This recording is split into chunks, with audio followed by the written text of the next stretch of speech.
Women in Government is a national nonprofit bipartisan organization of women state legislators.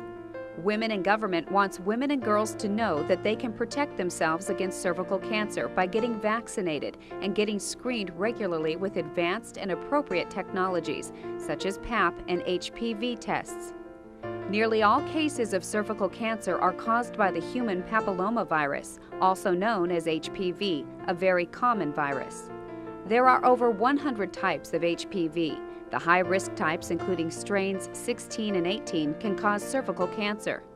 Most women who have HPV do not get cervical cancer. Their bodies fight off the virus before it causes any problems. There are typically no symptoms with the types of HPV that can lead to cervical cancer. That is why it is so important to get regular screening. According to the Centers for Disease Control and Prevention, at least 80% of sexually active women in the U.S. will have HPV by age 50. There are two types of tests that are used for cervical cancer screening. PAP tests look for cell changes in the cervix that could indicate precancer or cancer.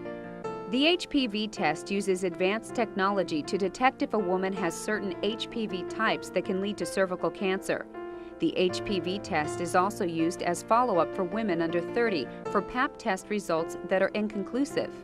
The American Cancer Society recommends that cervical cancer screening begin for women within 3 years of becoming sexually active or at age 21, whichever comes first. Women under age 30 should be screened every 1 to 2 years with a PAP test as determined by their healthcare provider. Women aged 30 and over should get screened every 3 years with a PAP test, plus the HPV test. Furthermore, women in the Medicare program are currently covered for a PAP test once every 2 years. The Medicare Cervical Cancer Screening and Detection Coverage Act of 2007 was introduced in Congress in November 2007.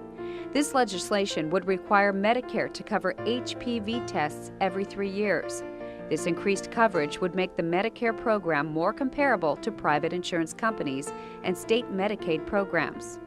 For all women, the most important thing is to make sure you are screened. In addition to cervical cancer screening, new preventative vaccines offer another opportunity to eliminate this disease.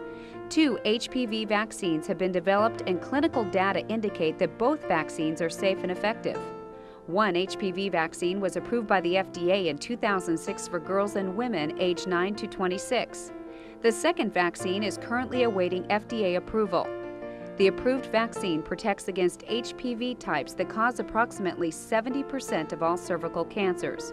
It also protects against the HPV types that cause 90% of genital warts. The Federal Advisory Committee on Immunization Practices recommends routine HPV vaccination for girls aged 11 and 12. The committee also issued a resolution that the HPV vaccine be included in the Federal Vaccines for Children program, which provides immunizations to uninsured and underinsured children through age 18. Women in Government encourages state legislators to get involved in efforts to increase access to critical cervical cancer prevention technologies. In addition to raising funding levels for federal programs or expanding coverage of vaccines and screening for a wider population, states can regulate insurance companies and require the inclusion of vaccines and screening in health insurance plans. Multiple states have enacted policies to require insurance coverage of HPV testing and vaccination. Furthermore, states are evaluating coverage of these technologies through Medicaid programs.